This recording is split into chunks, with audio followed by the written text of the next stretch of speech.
Okay, I think it might be an interesting topic to talk about microadjustments in timing in kata. Prime example would be like in Naihanchi where you, and then you kick the leg and then come out with a hammer fist, where there's probably maybe a fifth of a second in between the two intervals where kick and then you hit. So an example of a micro adjustment would be, go ahead, punch that hand, to kick and strike at the same time.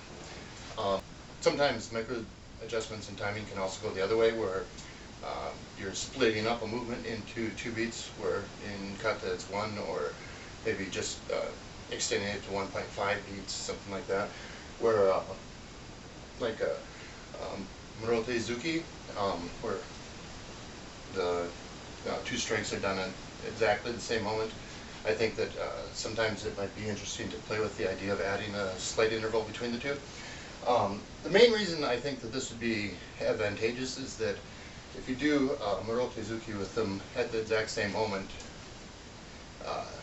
you can't apply hip power in either motion because you're using both at the same time, so the hips wind up staying square.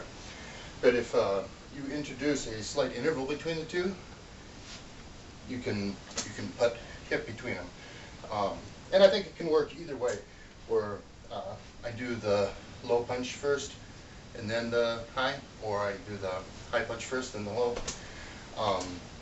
So an example of this is if you do just a right punch, so here like this, and I think this second one works better on the inside. So I'm coming here and I'm going right into the first punch, then into the second, and I leave this one up.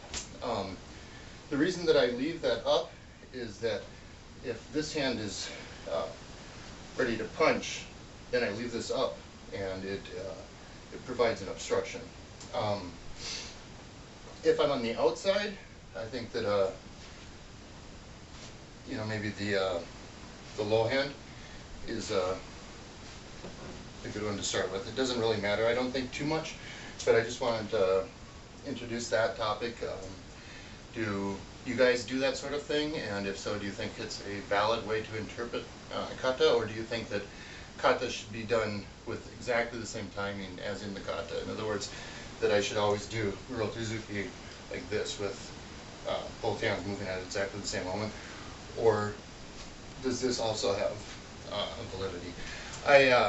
I actually really like that application for Murote Zuki, where I'm just doing a parry pass and then a double strike, but with just the slightest interval between the 2 punches. So anyways, I just thought that might make an interesting topic for the group. So